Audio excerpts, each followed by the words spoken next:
제가 지금 청년 농객이라고 소개를 했는데 대기실 때부터 꾸준히 보면 느낀 게 저보다 나이 많은 분도 있는 것 같아요.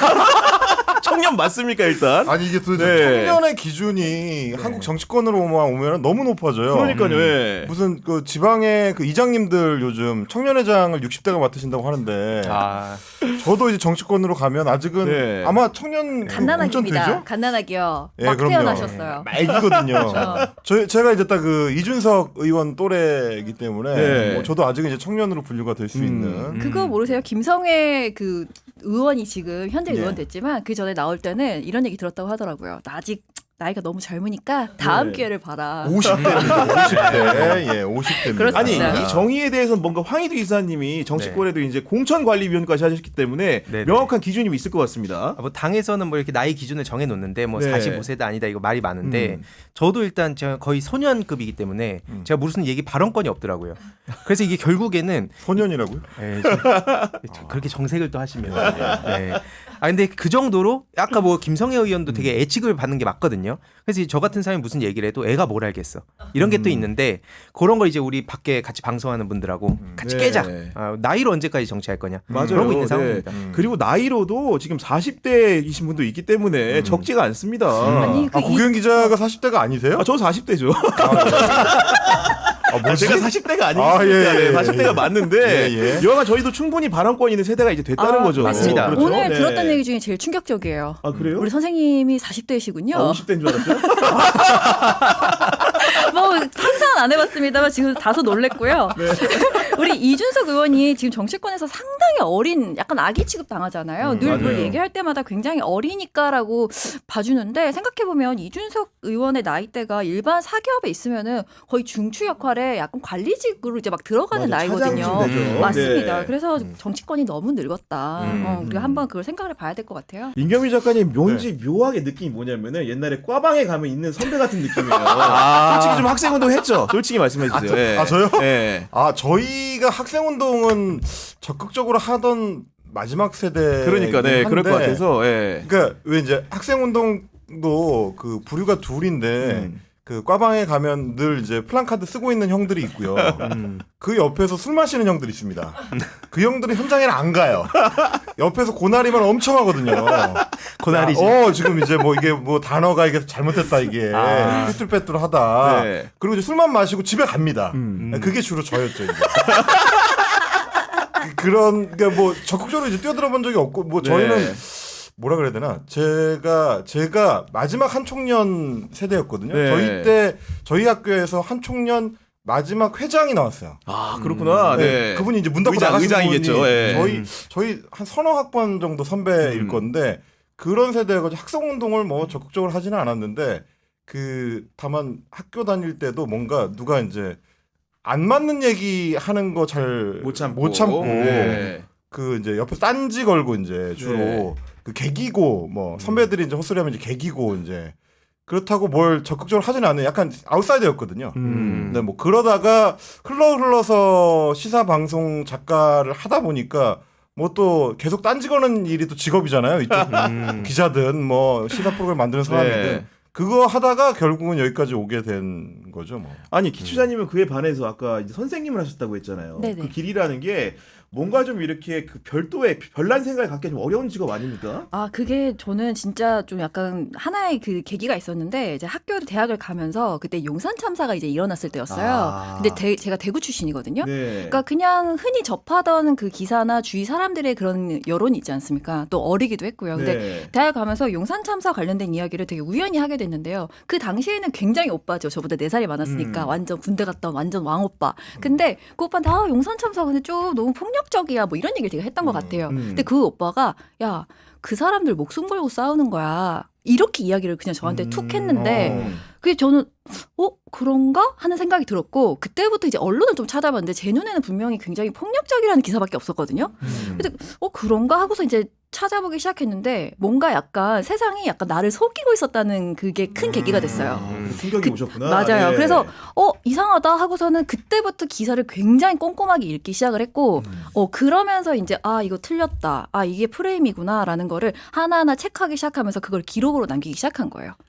그럼 미디어 네. 비평을 시작한 것 자체가 네. 내가 생각하는 그 참사에 대한 인식부터 네, 뭔가 맞습니다. 언론이 다른 것들을 찾기 시작한 거군요. 네. 맞아요. 그래서 그때는 이제 대학생이고 하니까 그때 당시에 또 옛날 사람인데 싸이월드로 이제 이미 막 08학번인 것 자체가 얼른 사람입니다. 조용히 하세요. 네. 자, 남기기 시작했는데 이제 그게 네. 학생인데도 불구하고 좀 문제가 되는 경우가 있더라고요. 그래서 이거 좀 이렇게 하면 안 되는 건가 해서 다른 플랫폼을 찾다 보니까 이제 뭐 페이지도 만들게 되고 뭐 이런 식으로 그걸 남기게 된 거죠. 이제 그게 이어지면서 막 꽤 시간이 흐르고 이렇게 온 겁니다. 우리 정치 시장 자체가 네. 유튜브도 마찬가지예요. 그러니까 남청운동도 주 구독자층은 40대부터 아마 60대일 거예요. 60대까지입니다. 근데 사실은 그나마 남천동 같은 프로그램들이 있고 두 분이 하는 프로그램이 있기 때문에 20, 30대 흔히들 얘기하는 세대적으로 청년이라는 사람들도 뭔가 좀 흥미가 있어야 들어올 거 아닙니까? 그런 요인이 필요한 건데 기주아님 그걸 좀 어떤 노력을 하고 계시는 겁니까? 제 목표는 저는 엄청난 큰 채널이 되고 싶은 생각이 전혀 없어요. 큰 채널 되면 뭐가 좋습니까? 고소고발 당하지? 저는 그런 걸 원하지 않아요. 저는 뭐를 원하냐면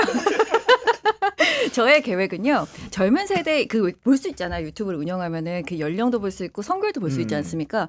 여성의 비율이 늘어나는 것과 나이가 젊어지는 것.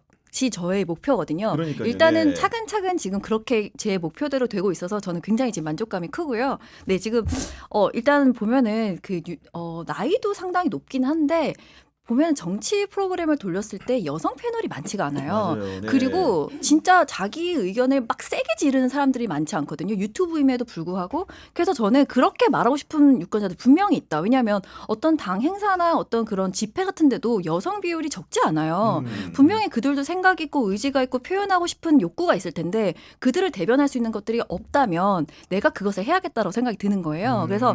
그래서 얼굴을 가리고 있으니까 눈에 뵈는 게 없어서 더 지르고 있어요. 아니 근데 황희도 이사님 같은 경우에도 뭔가 이제 세대군을 내 방송을 누가 좀 봤으면 좋겠다 이런 생각을 좀 하는 상이 있어요. 그러니까 이게 항상 그 현실과 이상 사이에서 그 계속 고민하게 되는 것 같은 게 처음에 저도 시작할 때 정치 유튜브가 아니었거든요. 그때는 정치에 사람들이 관심을 가졌으면 좋겠다 싶어서 뭐 게임 얘기하고 그 과정에서 프로게이머들이 또 방송 많이 하니까 그런 이야기들 하면서 자연스럽게 뭐 공동체 사회 얘기하고 이런 걸 생각했었는데 그때 당시에 그 윽튜브라고 막 이런 탈 쓰고 나와가지고 막 윤서인 씨나 이런 사람들이 막 판을 치고 다니는 거예요. 정치 유튜브 초기 정치 유튜브 완전 맞아요. 초창기에. 네. 그때 그래서 그런 걸 보면서 내가 지금 이런 식으로 싸울 수는 없겠구나. 너무 지금 기울어져 있다 보니까 그 해악을 또 누구보다도 잘 아는 입장에서 싸워야겠다 생각을 했었는데 그러다 보니까 자연스럽게 기존에 있던 구독자층이 욕하고 나가고 너도 결국 정치 하려고 하냐 이러고 나가고 점점 정치 쪽 유입이 되고 그래서 네. 연령대가 올라가고 근데 그 시기에 전 되게 든든했던 게 헬마우스 형님 그때부터 응원했거든요. 왜냐면 그때 당시 막 철학 얘기하면서 굳이 뭐 언급은 안 하고 싶지만 철학 얘기하면서 막 자꾸 사람들 광파이고 이런 사람이 있었어요.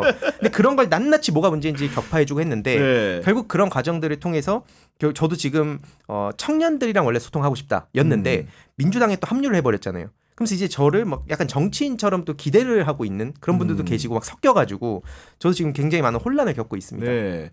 그 임 작가님은 주변에서 네. 본인보다 나이가 어린 20, 30대들이 지지와 응원을 보통 어떤 방식으로 보내줍니까? 안 피부로 보내고요. 느끼는. 네. 저는 눈물 나네요. 30대까지는 네. 시청층 안에 들어와 있는 것 같아요. 30대 초반도 뭐 일부 좀 섞여 있고. 근데 네. 여전히 정치 프로그램들은 어쨌든 40대 후반이 맞아요. 중심이고요. 그리고 저도 이제 항상 이제 제작진 마인드인데 무리해서 이제 어떤 계층을 타겟팅을 하겠다 이게 잘 안 돼요. 뭐 해도 뭐 한 20년 만들어 왔지만 그게 잘 안 되고 그래서 보통 그냥 잘하는 걸 하는 쪽에 초점을 맞추는 편이에요. 저도 예전에 이제 뭐 작가하고 이럴 때도 메인 작가 된 뒤에 이제 주로 이제 다른 작가들이랑 같이 일할 일이 그렇죠, 많으니까 서브로. 그럴 때 이제 후배들한테 네. 항상 하는 얘기가 패널은 못 바꾼다. 방송 패널은 원래 그렇게 생겨먹은 거기 때문에 나이 40, 50된 사람들 주로 특히 이제 정치 쪽은 아저씨들인데 말을 한다고 바뀌겠냐. 그러니까 최근에도 가장 안타까운 게 이제 뭐 예를 들면 우리 이제 구교영 기자처럼 네. 오프닝 어떻게 그렇게 읽어? 왜요? 야, 그거는 뭐 아저씨들 많이 좋아합니다. 네가 이거. 바꿀 수 있는 게 아니야. 아저씨들이 많이 좋아해요. JRTV가 좋다고 생각하는 게 포기하잖아요. 포기하는 게 중요합니다. 제작진이 패널을 바꾸려고 하면 안 돼. 패널한테 맞는 구성과 형식을 어떻게 만들어줄까를 고민해요. 그게 제작진이지. 네. 이런 거랑 저는 똑같습니다. 그래서 정치에 관심 있는 사람들은 대체로 경제력이 좀 있고 그리고 어느 정도 사회적으로 자리를 잡은 사람들일 수밖에 없는 게 전 세계적인 공통 현상이고요. 저는 뭐 20대한테 정치에 관심을 가져라 이제 황희도 이사처럼 그런 어떤 운동 차원에서 하는 분들이 굉장히 훌륭한 활동을 하고 있다고 생각하지만 안 되는 걸 제가 하고 싶지는 않아요. 그래서 저는 그냥 어떤 현상적인 부분을 잘 해설해서 보여주고 다만 이제 표현하는 방식에 있어서 남천동 보시면 아시겠지만 네.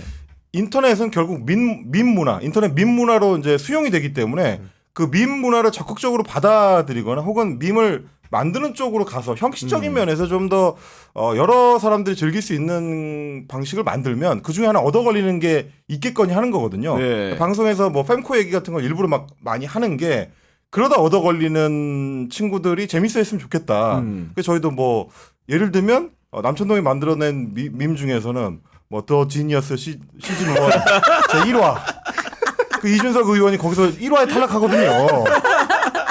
밈이라는 게 이제 버튼 누르면 튀어나오는 게 밈이니까 그 버튼 누르면 이준석 의원의 사회성 없음 뭐 이런 게 이제 자동으로 연상되잖아요. 그런 게 20대한테 어떤 가다울 수 있는 지점이 있지 않을까? 뭐 하다 보면 되겠지. 아니 뭐 그 이런 이준석 의원 얘기 나온 김에 좀 해보면은 우리가 청년 정치인 근자에 성공한 사람을 꼽으라고 하면은 이준석 의원을 빼고 얘기할 수는 없어요. 아, 그렇죠. 네, 그렇기 때문에 이준석 의원에 대한 평가도 각자가 좀 있을 텐데 기초님 바로 웃으시네요. 이준석 의원에 대해 어떻게 생각하십니까? 졸라 싫어하죠. 정말 구태로움의 극치가 아닌가 생각합니다. 정치 생명 끊어졌으면 좋겠습니다. 아니 너무 센 거 아니야? 싫습니다. 이런 사람이 이거 신문사에서 정치하는 게. 운영하는 유튜브인데. 아니 뭐 사실 각자 의견은 자유니까요. 아, 근데 네네. 이준석에 대해서 어쨌든 간에 그래도 긍정적으로 아직도 보고 이렇게 찍어주는 사람들도 있는 거잖아요.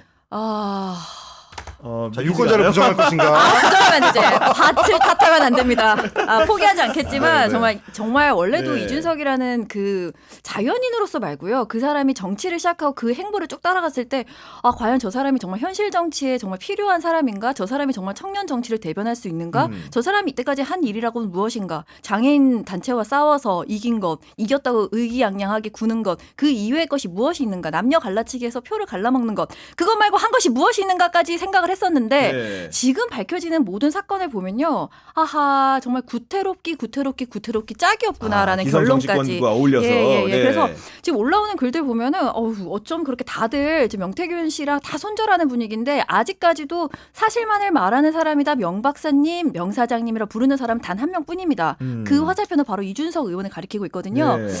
저는 사실 이전에 왜 그 시끄러웠던 그 대전의 일로 저는 안녕할 줄 알았는데 이번의 일로 잘 대전 가라. 유성구에 있는 그 모 네. 호텔에서의 네네. 일. 예. 잘 가라 안녕이 될 것 그러니까 같아서. 따릉이를 네. 타는 외견적인 젊음 이면에는 사실은 보면은 기성 세대들과 함께 정치적으로 뭐 여론조사도 했을 것이고 뭐 다양한 의혹들이 지금 제기된 상황인데 황희도 이사님도 그런 평가에 동의하십니까? 저도 뭐 동의하고요. 네. 그 기본적으로 뭐 게임의 관점에서 이제 보면 하도 게임 인용을 많이 하더라고요. 주로 보면은 삼국지를 인용해서 기성세대들한테 좀 어필하는 것 같고 스타크래프트나 롤 얘기를 하면서 자꾸 젊은 층에 나 어필한다. 네. 이런 걸 과시하고 있는데 이제 게임을 했었던 입장에선 진짜 형편이 없습니다. 왜냐면은 이게 정치인들이 그 게임을 잘 모르니까 그냥 용어 몇 개 갖다 쓰면 맞는 줄 알거든요. 전형적으로 게임에서 트롤러라고 전 부릅니다. 왜 그러냐면 이 특히 리그 오브 레전드라는 게임이 그러니까 5대5 게임이에요. 그러면 이게 기본적인 속성이 팀플레이입니다. 근데 이게 이준석이라는 사람이 정치를 할 때 팀플레이가 연상됩니까? 그러니까 자기가 뭐 얼마나 똑똑하다, 뭐 토론을 잘하는지 못하는지 뭐 이 별개로 팀플레이에 대해서 전혀 연상이 안 되는 사람인데 그런 롤 얘기를 자기 필요할 때 갖다 쓰거든요. 왜 트롤러라 부르냐면 전형적으로 트롤러의 특징이 뭐냐? 유리하고 막 이게 잘 된다 싶을 때는 막 자기 광을 다 팝니다. 네. 이거 내 덕이야. 내가 하드 캐리했어. 이러는데 게임이 좀 말려 들어가잖아요. 그럼 끝나기도 전에 갑자기 전체 채팅을 켜고 상대방한테도 들으라 하면서 우리 팀에 누가 나 멱살 잡고 던집니다. 얘 때문에 졌어 우리. 게임 못 해먹겠네. 황희 때문에 조졌어. 황희 때문에 네. 졌어. 끝나지도 않았는데. 그러다가 이기면은 야 그랬는데도 내가 2인분해서 역전했다라고 가고 그러고 지잖아요. 그럼 얘 욕하라고 하는 거예요. 그러면 원래 그게 누적이 되면 게임에선 시스템상 리포시 있습니다. 계정 정지예요. 저런 식으로 게임을 하면은 뭐 같은 팀이고 아니고를 떠나서 추방시켜서 영원히 게임 못하게 하는데 게임 세계를 해치니까. 그렇죠. 근데 이상하게 한국 정치로 딱 놓고 보니까 오히려 잘한다. 막 저렇게 좀 도발적이고 해야지 청년이 이러면서 오히려 저런 정치를 배우라는 거예요. 청년 정치라는 게 왜 망해갔냐? 이준석 개인 때문만은 당연히 아니지만 정말 많은 영향을 줬다고 생각을 해서 저 트롤 정치의 민낯을 좀 까발리자. 그런 그 말씀을 좀 생각을 심화 발전 생각을 해보면은 청년이 정치하는 게 청년 정치는 아닌 거잖아요. 네네. 그 청년 다움을 가지고 정책이나 생각을 가지고 얘기를 해야 되는데 그런 부분들이 제가 보기에도 이준석 의원은 약간 좀 부족한 게 아닌가 좀 싶거든요. 네. 뭐 저는 이제 이준석한테 반영됐던 시대 정신이 있었던 거는 인정을 합니다. 뭐 특히 이제 2021년 그 전국에서는 자유한국당 같은 시대에 완전히 뒤처져 버린 그 구태 정당이 다음 스텝을 좀 밟아서 이 수렁을 벗어나야 되는데 그러려면 기존의 정치인들이 보여주지 못하는 퍼포먼스를 하는 사람이 필요하다. 뭐 그런 측면에서 아마 이준석 의원이 대표가 될 수 있었고 각광을 받을 수 있었던 거라고 생각을 하는데 근데 정당만 다음 스텝을 밟으면 끝나는 게 아니고 이준석 의원 본인도 정치적으로 성장하는 데 맞춰서 자기의 다음 스텝을 좀 고민했어야 되는데 그 지점이 좀 실패한 것 같아요. 뭐 예를 들면 뭐 아까 말씀하셨던 것처럼 따릉이를 타는 정치인이라든지 혹은 뭐 게임에 익숙하고 소위 이제 코인 거래 같은 거를 능숙하게 해서 거기서 뭐 좀 재미를 본다든지 그러니까 다른 정치인들은 못하는 면을 좀 빠르게 캐치하고 그걸 이제 정치 문화에 반영시키는 작업들 그런 거는 이준석의 장점이기도 한데 저는 좀 안타까운 게 결국 본질에 닿지 못하는 게 이준석이라는 정치인의 한계가 아닌가. 정치라는 게 본질적으로는 굉장히 좀 지루한 작업이거든요. 맞아요. 네. 사람들 사이에 갈등 문제를 좀 중재하고 우리 한국 사회가 갖고 있는 어떤 자원을 어떻게 분배할 것인지를 고민하고 최종 결정하는 작업이기 때문에 오래 걸리고 당사자들의 이야기를 다 들어줘야 되고 그 작업은 필연적으로 지루한 토론의 과정이거든요. 근데 그걸 자꾸 점프하려고 해요. 내가 다 아는데 뭐 당신들이 뭐라고 떠들든지 간에 내가 결론을 이미 알고 있고 그런 어떤 그 뭐라 그래야 되나 속칭 쌉소리들 아니면 그 꼰대 같은 소리 그렇게 이제 토론을 걸고 장애인의 어떤 그 인권이나 권한이나 권리나 뭐 이런 것들에 대한 뭐 이준석이 보기엔 길게 늘어놓는 거가 중요한 게 아니라 탁 쳐서 그래서 출근하는 사람들은 어떻게 할 건데 이런 식으로 마치 그 인터넷 커뮤니티에 밈 하나로 모든 걸 설명할 수 있는 것처럼 이야기하는 거 그런 형식이 정치에는 어울리지도 않고 그리고 문제를 해결하지도 못한다. 그래서 이준석이 지나간 자리에는 뭐 기영도 시인의 시처럼 모두 폐허다. 그러니까 지나가고 나면 당이 깨지거나 계파가 없어지거나 어떤 정치인이 낙마하거나 뭐 이런 결과들만 남는 게 결국 정치 문화 안으로 스스로 들어오지 못하고 그래서 정치 안에서 문제를 해결하지 못하는 정치인 소음만 일으키는 정치인이 과연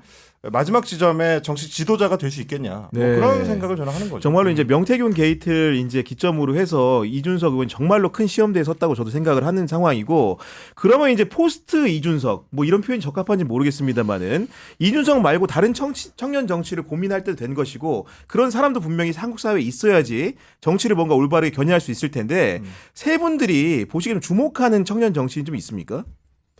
저는 아까 뭐 말씀드렸던 방송은 같이 하지만 뭐 진영은 좀 다른데 신인규 변호사도 열심히 또 그 정당 개혁을 위해서 열심히 하시는 분이잖아요. 그런 노력이 좀 조명받았으면 좋겠다 싶은 게 있고 우리 같은 당에서는 뭐 배지를 아직 달진 못했지만 뭐 박영훈 씨도 같이 청정구역 방송하면서 열심히 이렇게 형들한테 누나들한테 혼나면서 그렇게 계속 성장하고 있거든요. 그러니까 이게 당장 눈으로 봤을 때 성과를 못 낸다고 해서 막 평가절하하고 그렇게 되면 결국 언론에 한번 이름 더 싣고 자기 이름 알리는 데도 다 빨려 들어가잖아요. 그러지 않은 청년들이 그리고 무수히 많습니다. 민주당에도. 그래서 그런 식으로 우리가 좀 길게 봤으면 좋겠다 싶은 게 개인적인 생각이고 아까 이준석 씨에 대해서 저도 비판했던 이유가 그 전적으로 공감하는 게 결국 공정한 경쟁 막 책도 읽어봤고요. 막 강의 토론 이런 거 다 봤습니다. 왜냐면 지피지기 백전불태가 중요하니까요. 맞아요. 네. 근데 그 내용을 한 줄로 요약하면 약육강식이에요. 막 뭐 미국 얘기하면서 결국에는 수단과 방법을 가리지 않고 승리만 해라. 이게 본인도 이준석의 졌잖아요. 근데 쫓겨났잖아. 맞습니다. 그게 그래서 저는 모순이라는 거예요. 그 쫓겨난 거에 대해서 온갖 서사 갖다 붙여서 필요할 땐 자기 눈물도 팔고 그래놓고 민주진영에서 눈물 흘리면 야, 저거는 저 감성 발휘하는 거야. 이런 식으로 정치를 하는 인간이 마치 무슨 청년들의 상징이고 아이콘인 것처럼 되는 게 어떻게 제대로 된 대한민국으로 가는 길이냐. 그런 문제에 대해서 저는 저런 거 치워버리고 이제 좀 밑바닥을 다져오는 그런 청년들에 주목하자 생각합니다. 그 기추자님은 아무래도 아까 말씀하셨는데 그 젠더의 문제도 말씀하셨잖아요. 그 특히나 이제 패널도 정치 패널 여성이 사실 굉장히 적어요. 그리고 정치인들도 보면은 뭐 선거적으로 따질 필요도 없이 여성 정치인들 굉장히 적거든요. 그 중에서도 세대적으로 청년 속성까지 가진 사람은 더 적은 것 같은데 그럼에도 불구하고 이 사람은 좀 이렇게 우리가 눈여겨봐야 된다. 이런 사람이 있을까요? 제가 그래서 안 그래도 우리 작가님이 한번 생각을 해봐 주시라 질문을 주셨어요. 머리를 굴려도 없어요. 없으면 안 되잖아요, 근데. 근데 진짜 없어요. 왜냐하면 제가 방금 말씀 주신 것처럼 좀 상대적으로 연령이 낮고 여성인, 정치인. 근데 과연 그들이 정말 이 대변을 하는가 생각해보면 장혜연, 류효정 이 두 분이 생각이 났거든요. 이 두 분이 정말 대변을 했던가? 너무 얄팍하지 않던가? 그리고 너무 좀 어떤 사안을 바라봤을 때 어떻게 나보다도 공부를 안 하면 현실 정치인의 자격이 있는가? 이런 생각을 너무 많이 한 거예요. 그래서 아무리 머리를 굴려도 현재까지는 떠오르는 인물이 없다는 것이 참 비극인데 아까 말씀 주신 것처럼 좀 외부에서 그냥 갑자기 날아오는 인사들 더 이상 하지 말고 좀 키워줬으면 좋겠다. 이제 조금 차근차근 좀 공부 좀 하고 우리나라 역사가 어떻게 흘러왔는지도 좀 스스로 좀 일깨우고 어떻게 사람들이 사는가도 좀 보고 현실에 발을 디딘 그래도 좀 젊은 사람들이 조금 키워나가지는 그런 시스템이 좀 있어야 그래도 이 사람도 괜찮고요. 저 사람도 괜찮은 것 같아요. 이 사람도 좀 미래를 꿈꿔볼 수 있겠습니다라고 이야기할 수 있지 않을까라고 생각합니다. 현재는 아무리 머리 굴려도 없네요. 안타깝습니다.